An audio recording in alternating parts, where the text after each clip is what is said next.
کچھ چیزیں ایسی ہیں انسانی رویوں کے اندر جو بہت ساری بد اخلاقیوں کو آگے مزید پھیلاتی چلی جا رہی ہیں۔ اس کے اندر ایک بات جس پر میرے نبی پاک صلی اللہ علیہ وسلم کی سیرت مقدسہ ہماری بڑی ہی خوبصورت اور بڑی ہی زبردست اور بڑی ہی رہنما قسم کی رہنمائی کرتی، وہ اخلاقی قدر یہ ہے کہ بہت سارے لوگ اب غیر سنجیدہ ہوتے جا رہے ہیں، یعنی ہر وقت ہی مذاق کرنا اور ہر پہلو پر مذاق کرنا اور ہر موقع پر ہر شخص کے ساتھ وہ رویہ رکھنا کہ جس سے انسان کو محسوس ہو کہ یہ آدمی کچھ زیادہ بننے کی کوشش کر رہا ہے۔ کچھ چیزیں اردو کے اندر روزمرہ ہیں، اکثر استعمال ہوتی ہیں،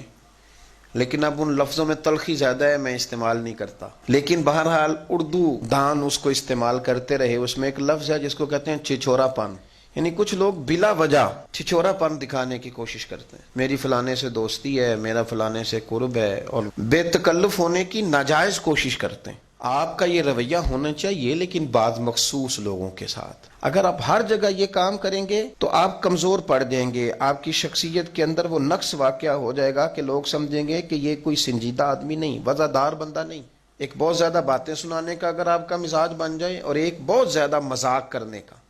اور پھر ہر ایک سے کرنے کا اور پھر ہر موقع پر کرنے کا، یہ چیز آپ کو کمزور کر دیتی ہے۔ میرے رسول کریم علیہ الصلوۃ والسلام کی خوبصورت زندگی کا مطالعہ کریں اور حضور کے اخلاق عالیہ کے اندر جو اس حوالے سے چاشنی ہے، چاشنی اور جو مزہ ہے وہ بڑا ہی قابل توجہ ہے۔ حضرت جابر بن سمرہ رضی اللہ تعالیٰ عنہ فرماتے ہیں کہ حضور کے مدینہ منورہ آنے سے لے کر تا دم وصال ظاہری میں نے 10 سال حضور کو دیکھا، جب بھی دیکھا مسکراتے ہی دیکھا۔ ایک پہلو یہ ہے، حضور سید عالم علیہ السلام کو جب بھی دیکھا مسکراتے دیکھا۔ اور دوسرا پہلو حضرت ابو ہریرہ رضی اللہ تعالیٰ عنہ فرماتے ہیں، صحیح حدیث میں موجود ہے، فرماتے ہیں حضور فجر کی نماز پڑھ کے اکثر بیٹھے رہتے تھے، سورج نکلنے تک تو بہت سارے لوگ جمع ہو جاتے، وہ جاہلیت کے قصے چھیڑتے، باتیں کرتے اور کہے لگا کر ہنستے، لیکن فرماتے ہیں ان کی باتوں پر حضور بھی مسکراتے، لیکن میں نے حضور کو مسکرانے سے آگے بڑھتے کبھی نہیں دیکھا۔ یعنی ہر وقت ہنستے تھے، پر جتنا ہنستے تھے ہنستے بھی سونا ہی تھے، اس ہنسنے میں بھی کوئی غیر سنجیدگی۔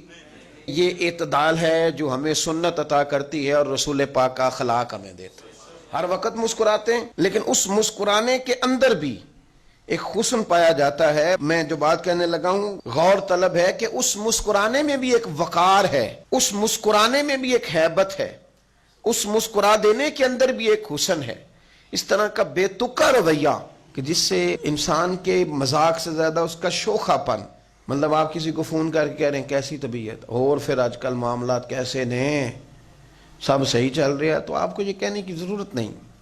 آپ نے کسی کی طبیعت پوچھ لی، اس نے بتا دیا، بات ختم ہو گئی۔ اگر آپ 2 قدم آگے بڑھنے کی کوشش کریں گے تو بہت ساری نفیس طبیعتوں پر بوجھ محسوس ہوگا۔ وہ لوگ ہو سکتا ہے آپ کا فون سننا چھوڑ دیں، ہو سکتا ہے انہیں محسوس ہو۔ اور پھر ایک اور بات بھی ہے، آپ اگر اس وقت شغل میں ہیں تو سامنے والا پتہ نہیں درد میں ہو، تو آپ کیوں کسی کو مجبور کرتے ہیں کہ وہ آپ کی طبیعت کے مطابق ڈھلے؟ تو اخلاق عالیہ میں سے یہ کمال اللہ نے میرے رسول پاک کو دیا کہ حضور مسکرائے بھی ہمیشہ ہیں، پر اس مسکراہٹ کے اندر بھی میرے محبوب کریم کی شخصیت کی سنجیدگی برقرار رہی۔ کبھی اس مسکراہٹ کو بھی کسی شخص کو یہ محسوس نہیں ہوا کہ یہ مسکراہٹ ہے لیکن غیر سنجیدہ ہے۔